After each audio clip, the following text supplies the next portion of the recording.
Sois magnifié, Seigneur. Rabarosh, Arianda, Rabarosh. Rebush, Arianda, Rabarosh.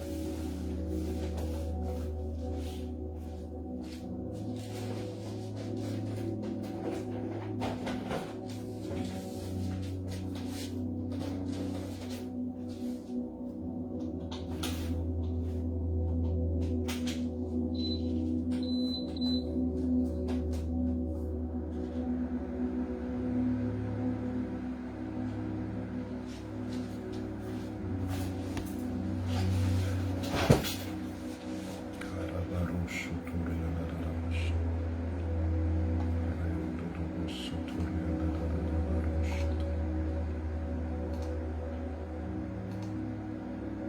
Merci, Seigneur.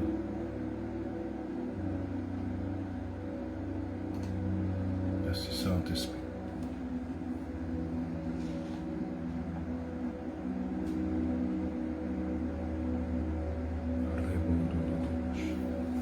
Bonsoir, bonsoir, j'espère qu'on m'entend bien.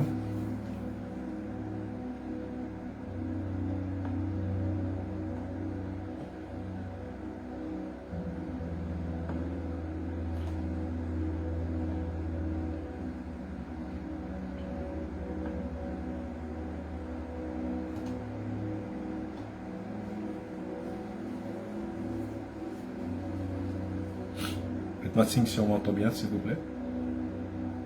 Est-ce qu'on m'entend bien? Est-ce qu'on me voit bien?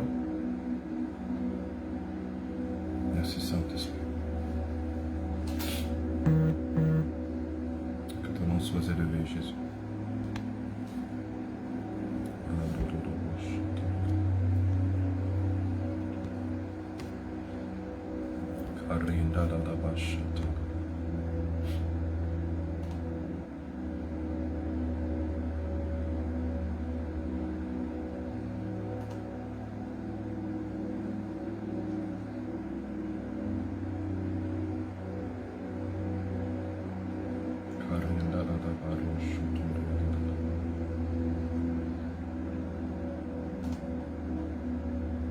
Béni sois-tu, Seigneur.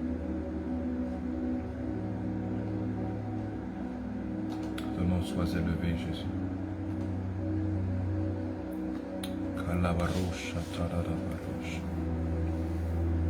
Toute la gloire et l'honneur te reviennent, Seigneur. Merci, Seigneur Jésus.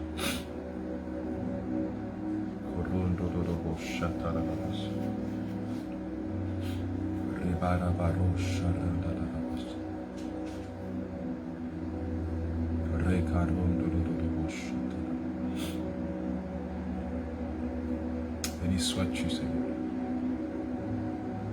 Élevons notre voix et remercions le Seigneur ensemble.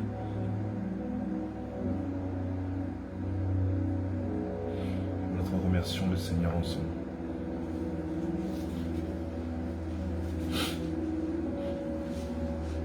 Merci, Seigneur Jésus.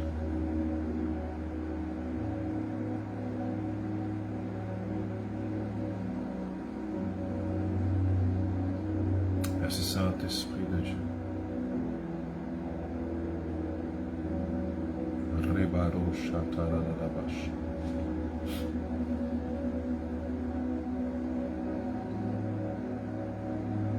Saint-Esprit de Dieu.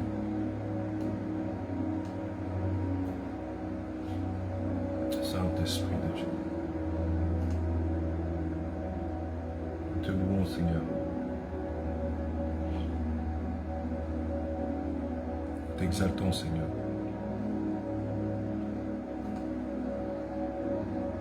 Nous allons débuter dans quelques instants, simplement levons notre voix pour remercier le Seigneur pour ce jour. Vous m'excuserez, je ne suis pas au top de ma forme aujourd'hui, mais nous allons quand même faire l'œuvre de Dieu. J'espère que vous allez tous bien. Levons notre voix et remercions le Seigneur ensemble. Merci Saint-Esprit. Merci Saint-Esprit. Que ton nom soit élevé, Jésus. Que ton nom soit exalté, Seigneur. Que ton nom soit magnifié, Seigneur.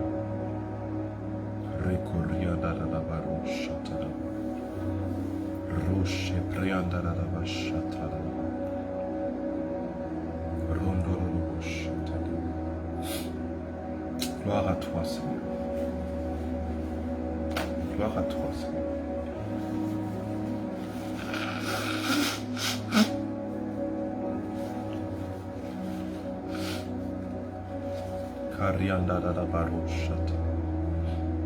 Gloire à toi, Seigneur. Gloire à toi, Seigneur.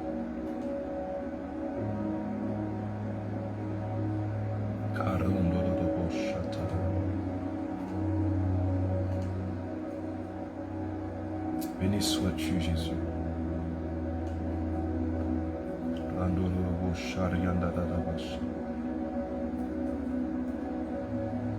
Merci pour la vie, le souffle de vie, la force. Merci pour ce jour éternel. Nous sommes le 8 septembre. Tu nous as gardés jusqu'ici. Comment ne pas te remercier et te bénir? Comment ne pas te montrer à quel point nous sommes reconnaissants pour la vie? Merci.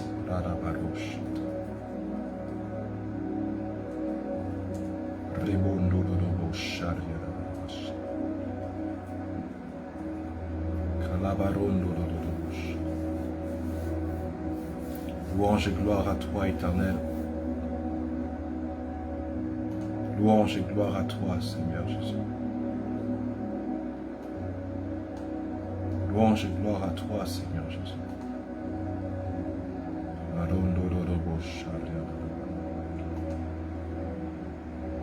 Merci, Seigneur Jésus.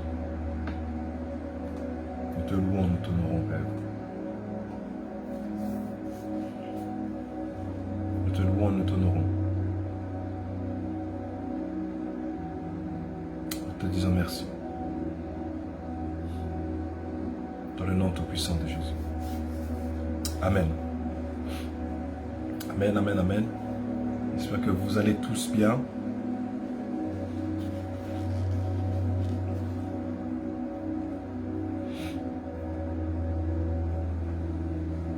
Nous allons débuter notre enseignement. Nous avons fini sur le sang de Jésus. J'espère que vous avez été bénis par cet enseignement-là. J'espère que vous avez été bénis par l'enseignement sur le sang de Jésus. Nous allons maintenant désormais commencer un nouveau cours, toujours sur la grande série, l'importance du discipulat. Prenez de quoi noter, prenez vos Bibles et écoutons quelle est la pensée de Dieu. Aujourd'hui, nous allons commencer le cours sur la foi qui sauve, la foi pour le salut. La foi pour le salut. Si quelqu'un peut répéter après moi, la foi pour le salut.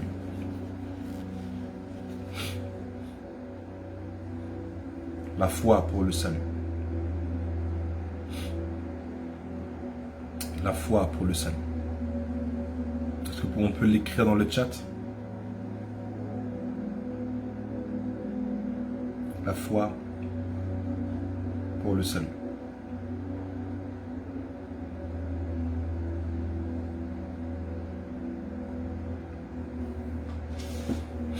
Nous allons prendre Jean 3,16.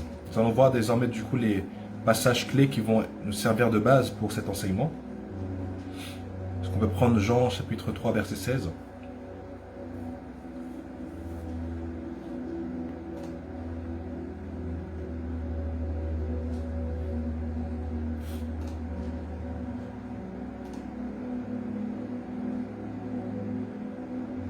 C'est un passage que nous connaissons tous.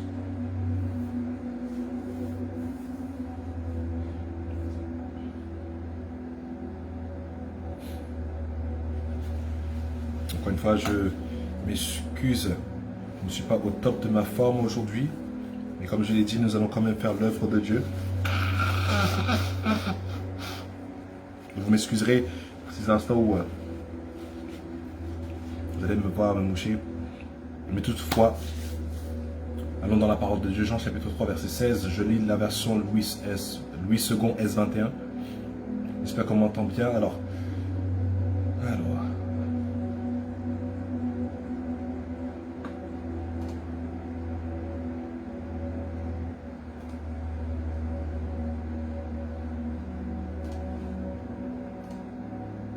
Car Dieu a tant aimé le monde donné son Fils unique, afin que quiconque croit en lui ne périsse pas, mais ait la vie éternelle.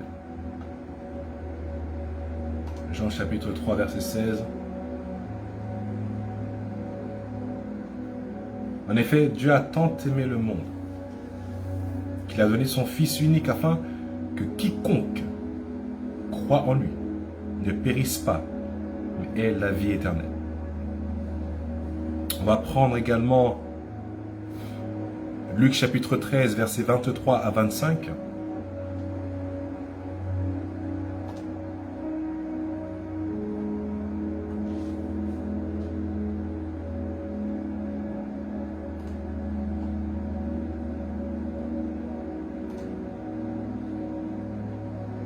Luc 13, 23 à 25.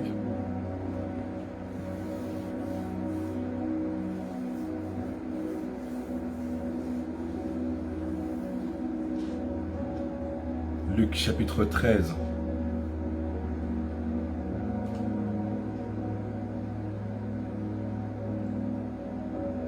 Versets 23 à 25.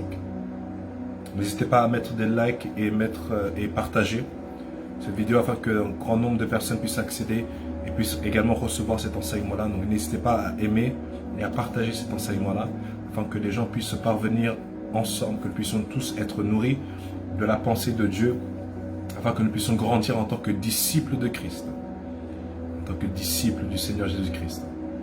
Donc Jean chapitre 3, nous sommes dans Luc chapitre 13, versets 23 à 25. Donc je lis la version Louis II. Quelqu'un lui dit, Seigneur, n'y a-t-il que peu de gens qui soient sauvés? Il leur répondit, efforcez-vous d'entrer par la porte étroite. En effet, je vous le dis, beaucoup chercheront à entrer et ne le pourront pas. Verset 25. Quand le maître de la maison se sera levé et aura fermé la porte, vous qui êtes dehors, vous commencerez à frapper à la porte en disant, Seigneur, Seigneur, ouvre-nous. Il répondra, je ne sais pas d'où vous êtes. Je vais la relire. Je vais relire ce passage. Quelqu'un lui dit, Seigneur, n'y a-t-il que peu de gens qui soient sauvés? Il leur répondit, efforcez-vous d'entrer par la porte étroite. En effet, je vous le dis, beaucoup chercheront à entrer et ne le pourront pas. Quand le maître de la maison se sera levé et aura fermé la porte, vous qui êtes dehors, vous commencerez à frapper à la porte en disant, Seigneur, Seigneur, ouvre-nous. Il vous répondra, je ne sais pas d'où vous êtes. On va également prendre Romains chapitre 10, versets 9 à 13. Romains 10, 9 à 13.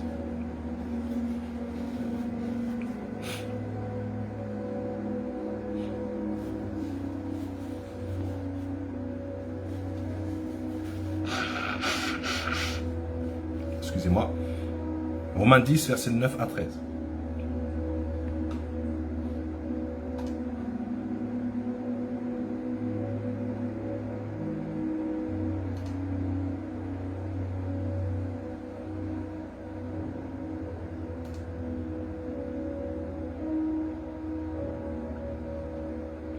Il déclare dans Romains chapitre 10, verset 9 à 13, si tu reconnais publiquement de ta bouche que Jésus est le Seigneur, et si tu crois dans ton cœur que Dieu l'a ressuscité, tu seras sauvé. En effet, c'est avec le cœur que l'on croit et parvient à la justice. C'est avec la bouche que l'on affirme une conviction et parvient au salut. Comme le dit l'Écriture, celui qui croit en lui ne sera pas couvert de honte. Verset 12. Ainsi, il n'y a aucune différence entre le juif et le non-juif, puisqu'ils ont tous le même Seigneur, qui se montre généreux pour tous ceux qui font appel à lui. En effet, toute personne qui fera appel au nom du Seigneur sera sauvée. Je vais le relire. Si tu reconnais publiquement de ta bouche que Jésus est le Seigneur, mais il commence déjà par cette condition. Si tu reconnais de ta bouche si tu reconnais publiquement de ta bouche que Jésus est le Seigneur, et si tu crois dans ton cœur que Dieu l'a ressuscité, tu seras sauvé. En effet, c'est avec le cœur que l'on croit et parvient à la justice. C'est avec la bouche que l'on affirme une conviction et parvient au salut. J'ai l'Écriture, celui qui croit en lui ne sera pas couvert de honte. Ainsi, il n'y a aucune différence entre le juif et le non-juif, puisqu'ils ont tous le même Seigneur, qui se montre généreux pour tous ceux qui font appel à lui. En effet, toute personne qui fera appel au nom du Seigneur sera sauvée. Nous allons maintenant lire Romains chapitre 3, versets 21 à 28.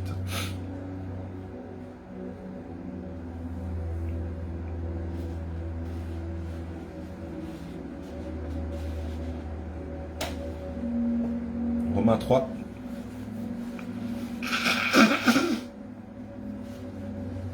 « 21 à 28, excusez-moi.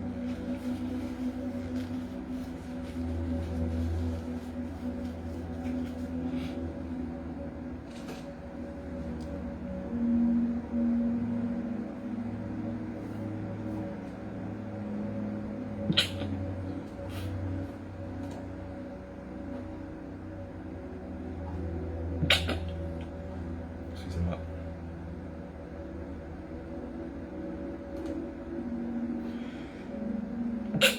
Excusez-moi.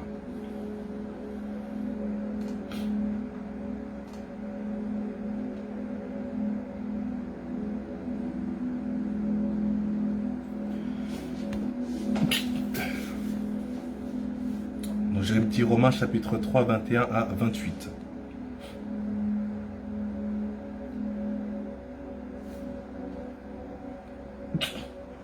Il est écrit, mais maintenant la justice de Dieu dont témoignent la loi et les prophètes a été manifestée indépendamment de la loi. C'est la justice de Dieu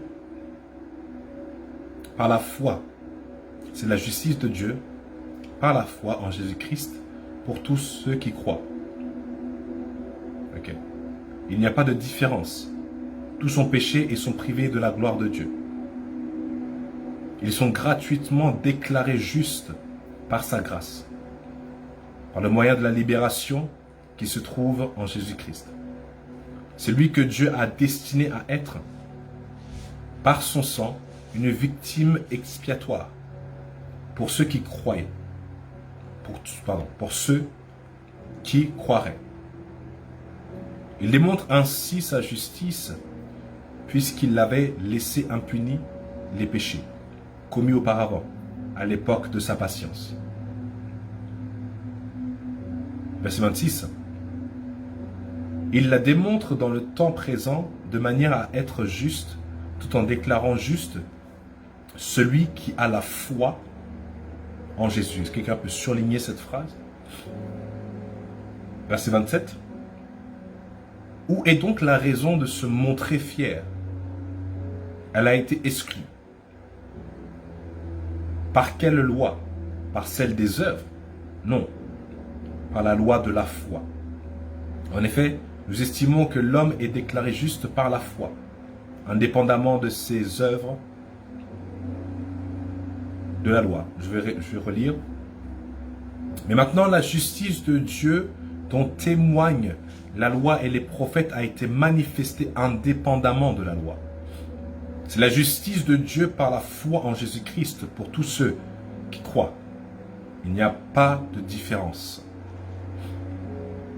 Tous ont péché et sont privés de la gloire de Dieu.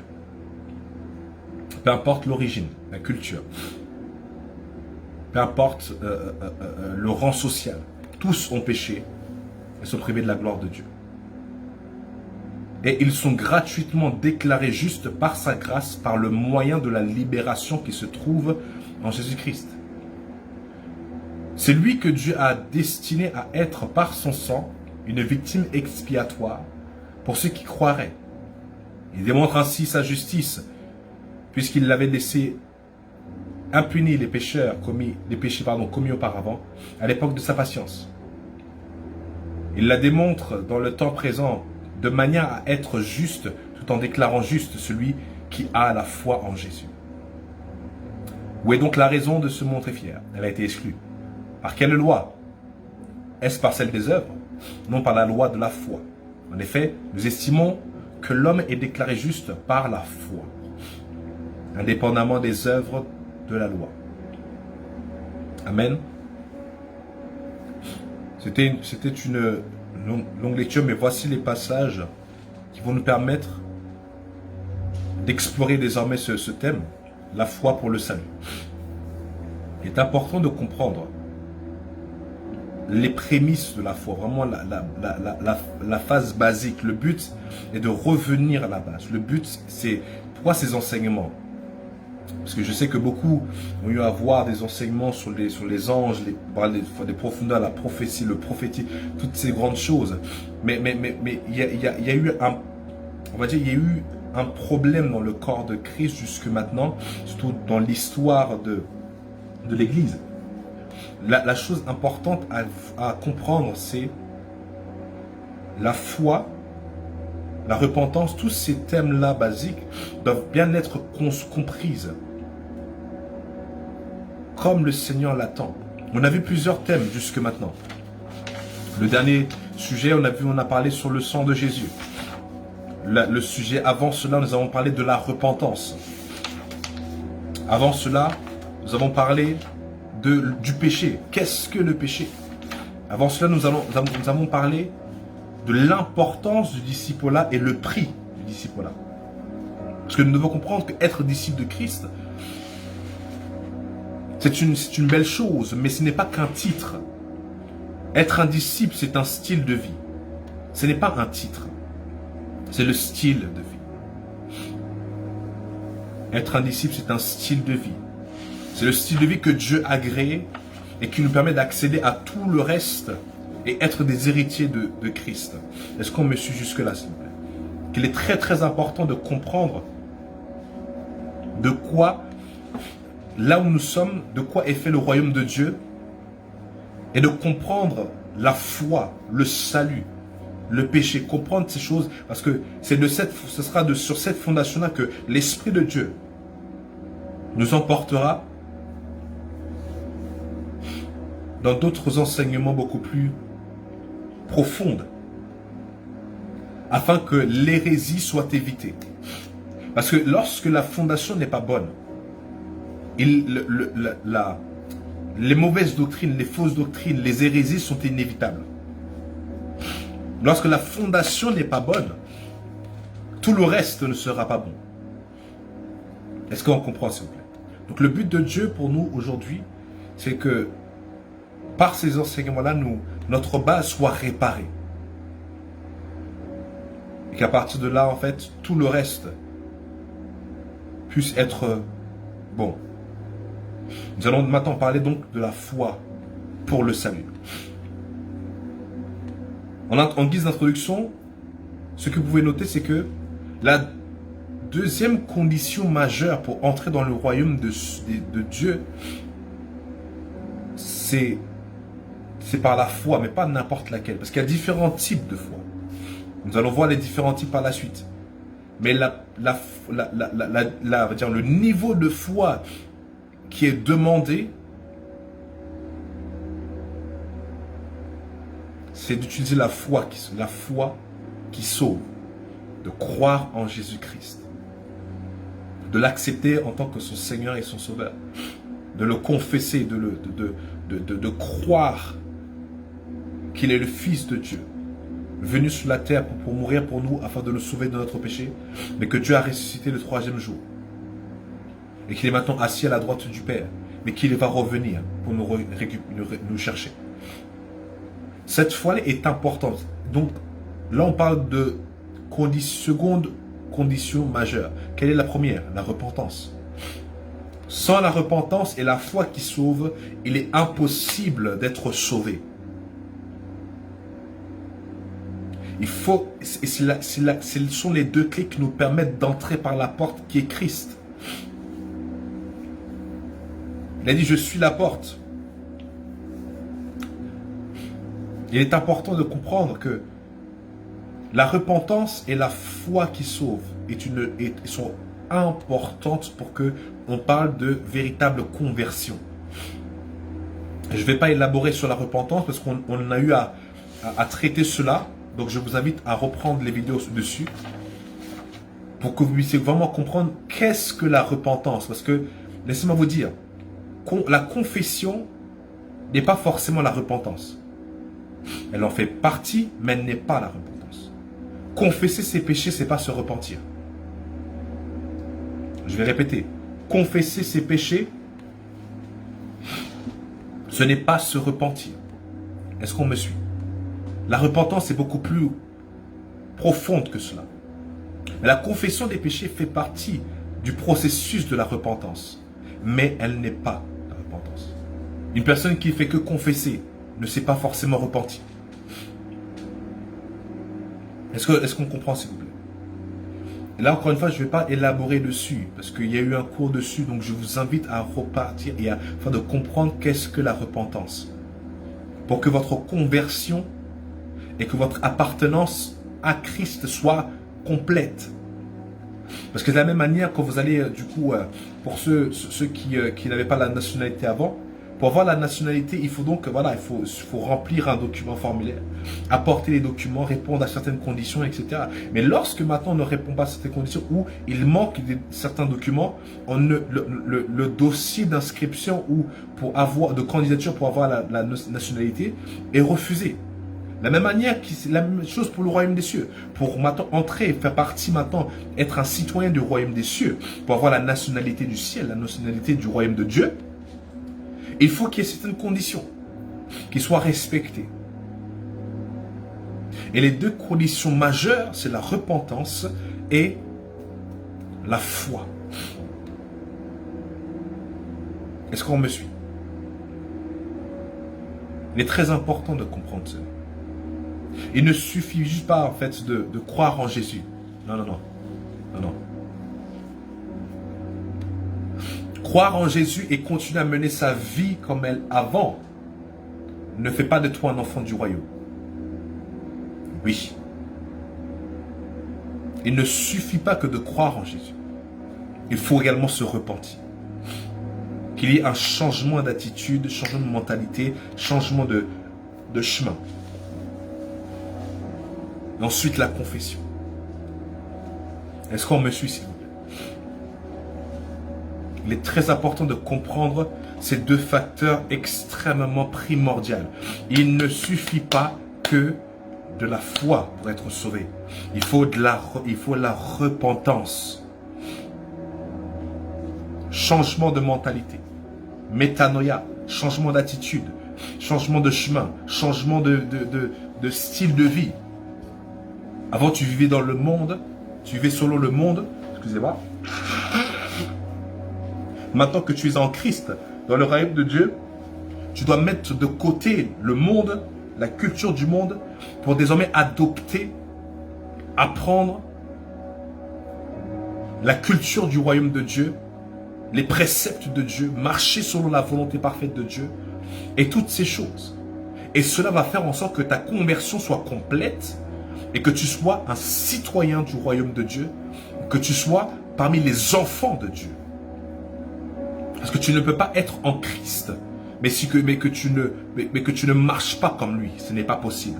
Un disciple, c'est une personne qui marche comme Christ, qui suit les pas de Christ. On a vu également cela, je vous invite à repartir au commencement de cet enseignement.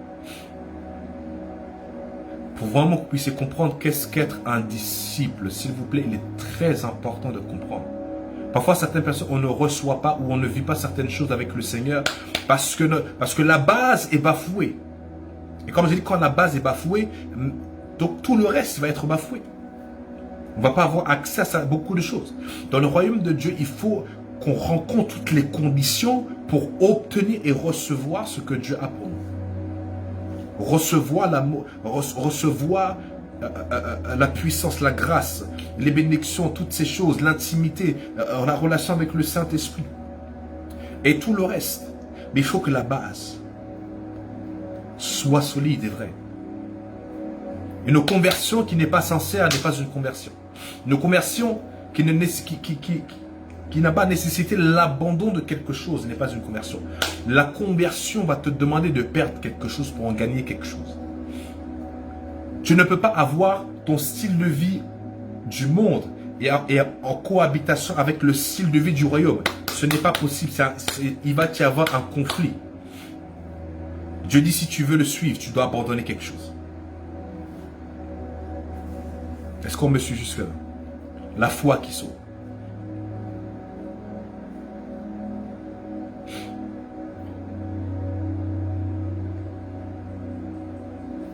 Il est important de comprendre la foi.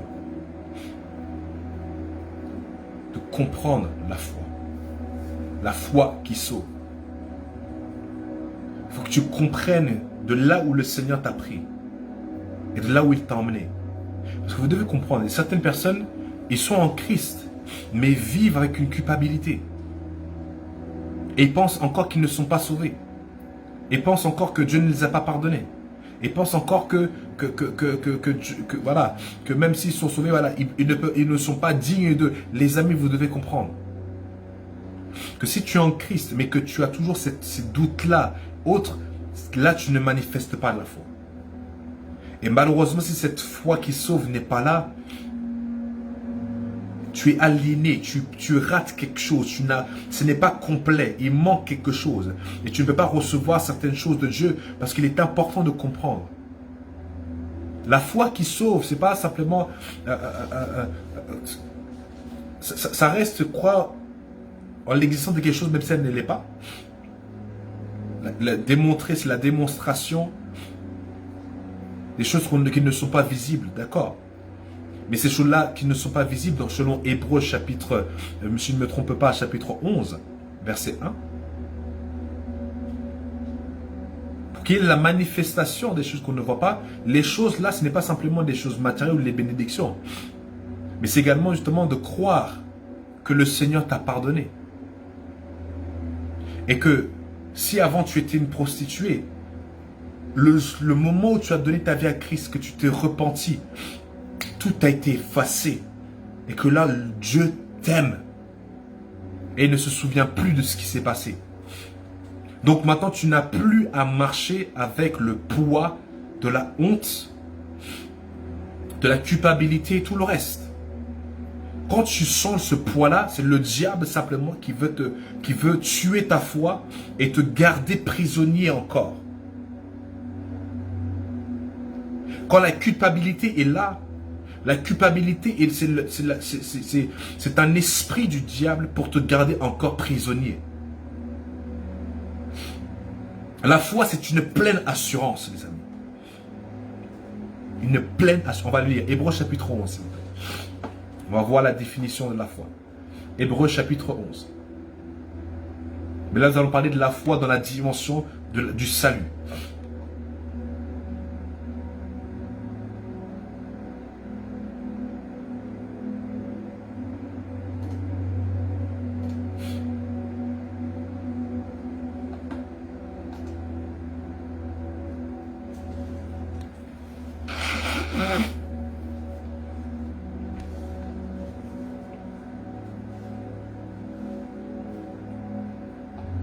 Alors,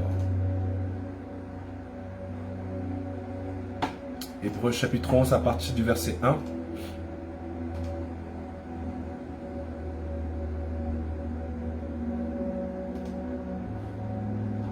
Or la foi, c'est la ferme assurance.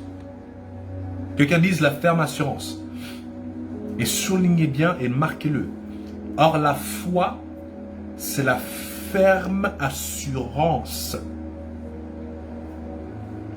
Beaucoup dans le corps de Christ aujourd'hui ne sont pas entièrement sauvés. Du moins, ils ne sont pas sauvés. Parce que si tu n'es pas entièrement sauvé, tu n'es pas sauvé du tout. Beaucoup sont en Christ, mais ne sont pas véritablement sauvés. Mais quand tu n'es pas véritablement sauvé, tu n'es pas en Christ. Donc beaucoup, en fait, professent appartenir à Christ, mais ne le sont pas réellement. Pourquoi? Parce qu'ils n'ont pas cette ferme assurance. Ils doutent encore.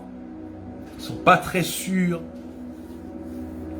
Quand on leur pose la question, si Christ revient un matin, penses-tu aller au ciel? Ils sont encore en train de vaciller. Alors qu'on dit ici que la foi, c'est une ferme assurance. Je sais que je suis sauvé. Et que j'ai été pardonné. Et que tout ce que j'ai commis auparavant a été effacé. Et je ne suis pas les choses que j'ai fait au passé. Avant, on m'appelait voleur. En Christ, je ne suis pas voleur. Je suis un enfant de Dieu. Avant, on m'appelait prostituée, toutes ces choses. Mais ce n'est pas mon identité. Mon identité, c'est un enfant de Dieu. Est-ce qu'on me suit? Et il faut avoir la ferme assurance. Il ne faut pas juste le confesser. Beaucoup ne font que confesser, mais ça ne sort pas de leur cœur. Même quand ils le confessent, ils ne sont pas sûrs. Les amis, lorsque vous manifestez de l'incertitude, tout ce que vous allez dire par la suite n'est pas sur la base de la foi. Votre incertitude annule votre foi. Je répète, l'incertitude annule la foi. Est-ce qu'on me suit? Vraiment important de comprendre. L'incertitude annule la foi. Si Christ t'a pardonné, pourquoi tu ne t'es pas pardonné?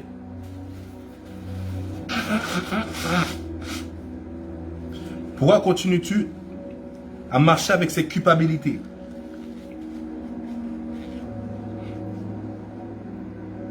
Pourquoi continues-tu à marcher avec cette honte? Alors que la Bible dit, ceux qui sont en Christ ne sont pas couverts de honte.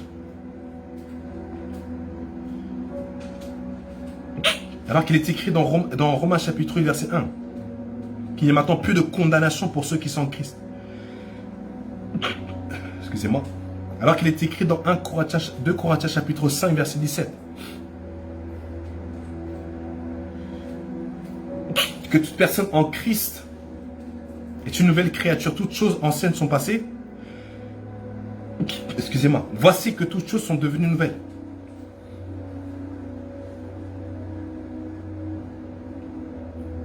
Or, la foi est une ferme assurance.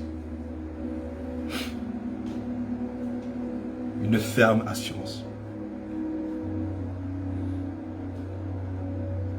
Or, la foi est une ferme assurance. Est-ce qu'on me suit, s'il vous plaît? Il faut que ta foi soit ferme. Il faut que tu crois dur comme fer. Que peu importe ce que le diable va emmener dans tes pensées, peu importe les images, les souvenirs, ce que les personnes vont dire, ce que les personnes qui t'ont connu avant vont dire, tu dois le croire dur comme fer. Que tu n'es plus la même personne. Que tu es une nouvelle créature. Que toutes choses anciennes sont passées, voici que toutes choses sont devenues nouvelles. Quand le diable veut encore te lier dans la servitude, te lier, à te faire croire que tu es la même personne. Tu n'as pas changé. Tu dois lui sortir. Or, sans la foi, nul ne peut plaire à Dieu. Mais ceux qui s'approchent de croire qu'il est. Et que tu rappelles aussi qu'il est écrit. Que toute personne en Christ est une nouvelle créature. Toutes choses anciennes sont passées. Voici que toutes choses sont devenues nouvelles. Est-ce qu'on me suit? Amen.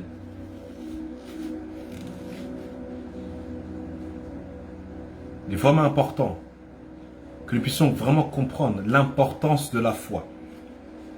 Pour recevoir de Dieu, il ne faut pas qu'il y ait de l'incertitude. Les amis, comme je l'ai dit, l'incertitude annule la foi. L'incertitude annule la foi.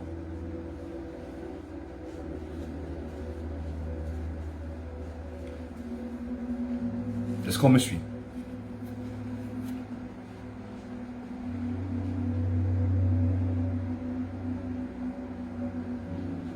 Or, la foi est une ferme assurance des choses qu'on espère, la démonstration. La démonstration. La démonstration de celle qu'on ne voit pas. La démonstration de celle qu'on ne voit pas. Voilà pourquoi en fait ta foi ne peut pas vaciller, ne doit pas vaciller. Ton salut doit être sûr.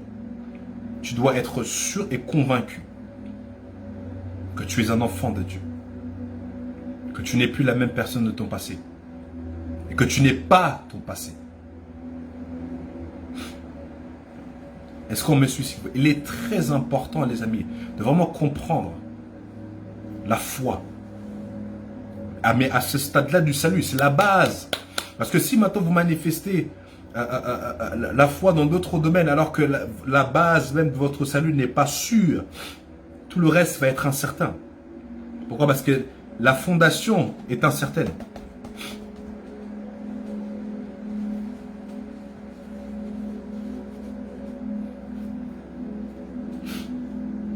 Vous devez le croire fermement que vous n'êtes plus la même personne, que vous avez été sauvé,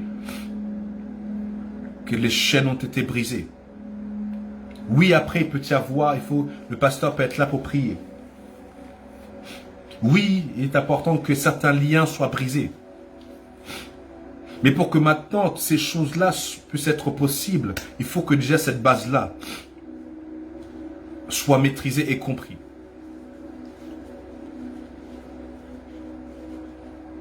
Et vous devez comprendre que pour maintenant vivre la puissance de la foi, il faut prendre la décision. Une décision radicale. Une décision radicale. Est-ce qu'on me suit? Parce que la foi, c'est ça, c'est une décision radicale. De dire que je suis sauvé. Excusez-moi.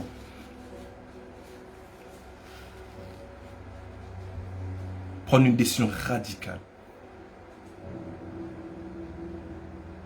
La foi, c'est une décision radicale de dire je ne suis pas mon passé. Le Seigneur m'a pardonné, m'a purifié, m'a lavé. Que même s'il y a des choses qui doivent être brisées encore dans ma vie, le Seigneur a commencé ce travail-là. La foi. Est-ce qu'on me suit? Vous pouvez noter Marc chapitre 1, verset 15.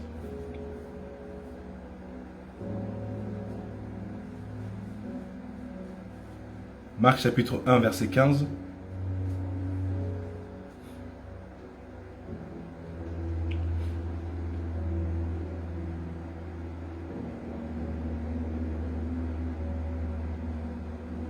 Actes chapitre 20, verset 21.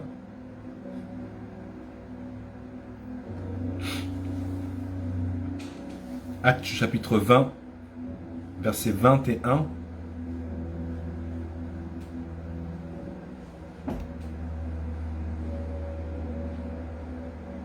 Acte 20, verset 21.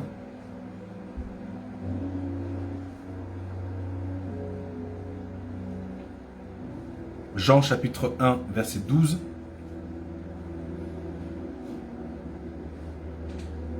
Jean chapitre 1, verset 12.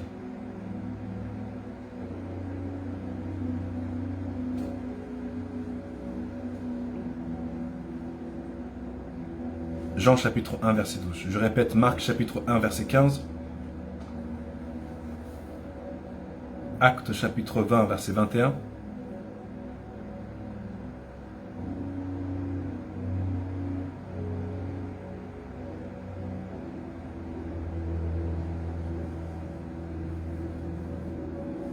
Je répète, Marc chapitre 1, verset 15. Le livre Actes des Apôtres, chapitre 20, verset 21.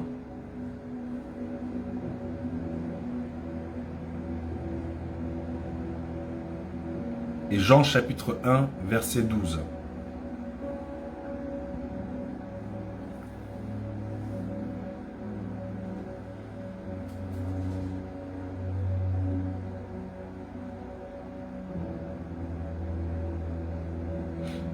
Maintenant, nous allons voir qu'est-ce que la foi qui sauve. Cette dimension de la foi pour le salut. Qu'est-ce que c'est?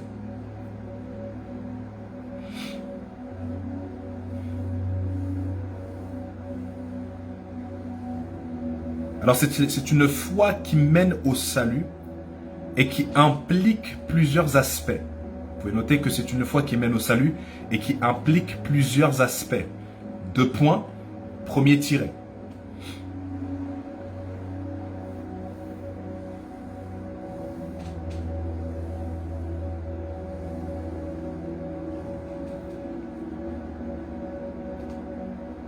Je répète, la foi qui sauve, c'est une foi qui mène au salut et qui implique plusieurs aspects. 2 points, mettez le premier tiret.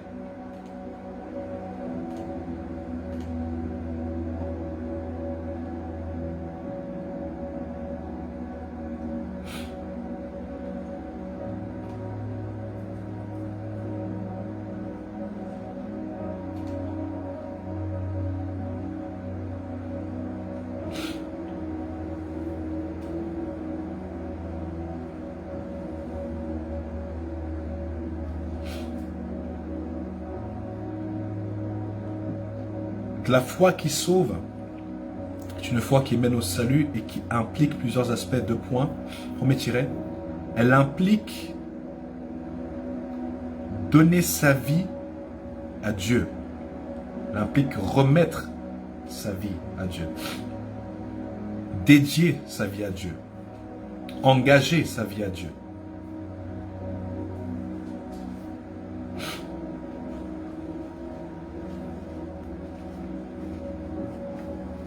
La foi qui sauve implique remettre sa vie à Dieu, dédier sa vie à Dieu, donner sa vie à Dieu.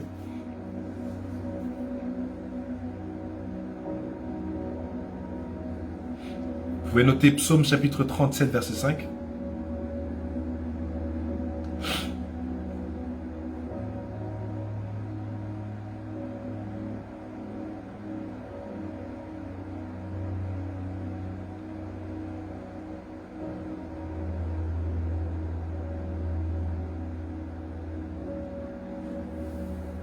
Psaume 37, verset 5. Deuxième tiret. La foi qui sauve implique à croire en Jésus. À croire en Jésus. Implique à croire en Jésus. Vous pouvez noter deuxième point, croire en Jésus.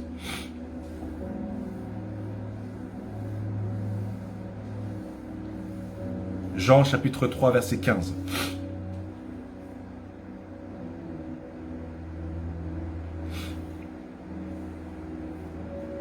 Jean chapitre 3, verset 15.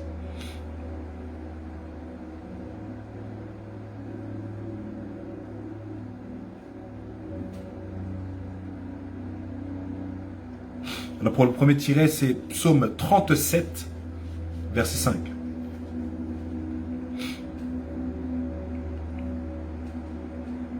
Et là pour le deuxième tiret, Jean 3, verset 15.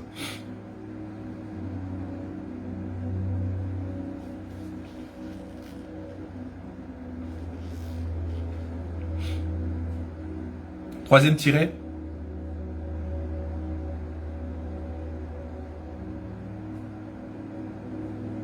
Devenir obéissant depuis le cœur.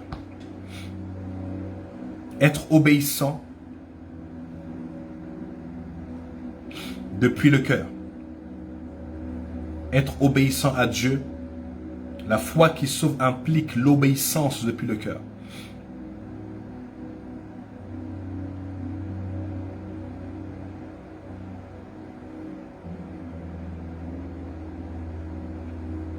Vous pouvez noter Romains chapitre 6, verset 17.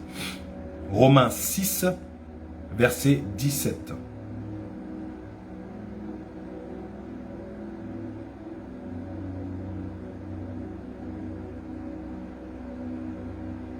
Être obéissant depuis le cœur.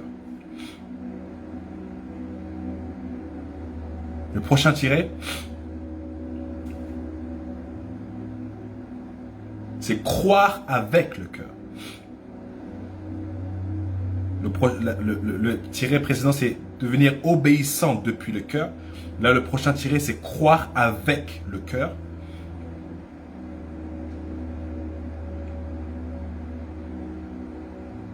Vous pouvez noter Romains chapitre 10, versets 9 à 10.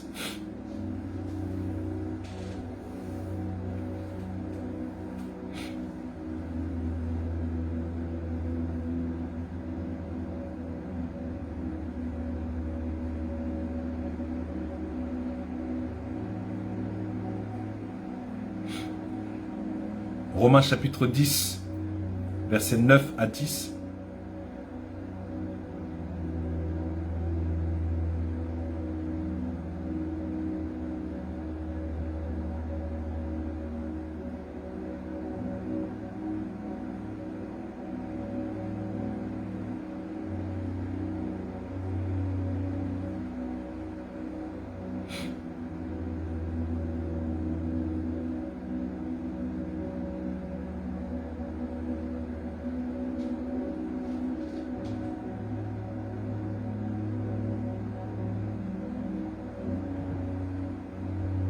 Prochain tiret.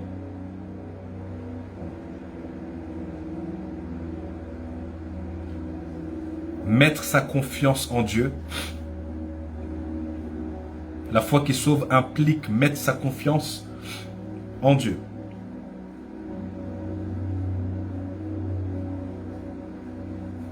Mettre sa confiance en Dieu.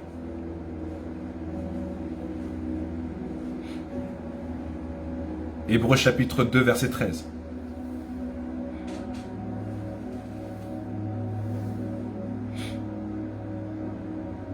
Hébreux chapitre 2, verset 13.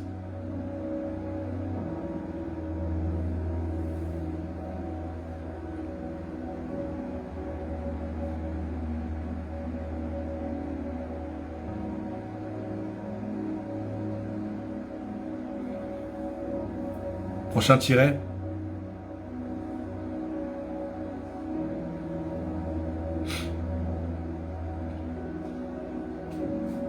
La foi qui sauve implique inviter Jésus dans sa vie.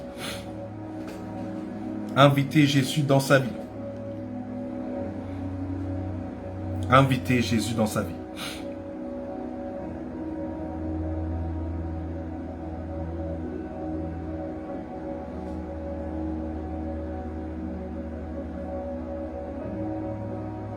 Apocalypse chapitre 3, verset 20.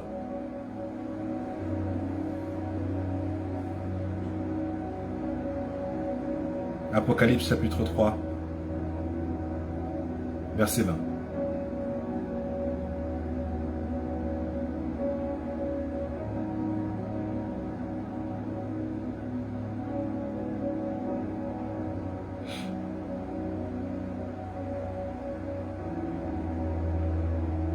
Voilà ce qu'implique la foi qui sauve.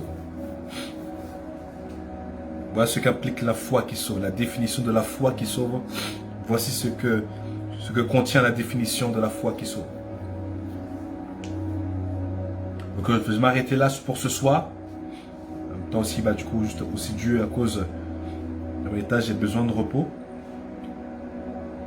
Et donc, nous allons donc continuer la semaine prochaine, où nous allons voir plusieurs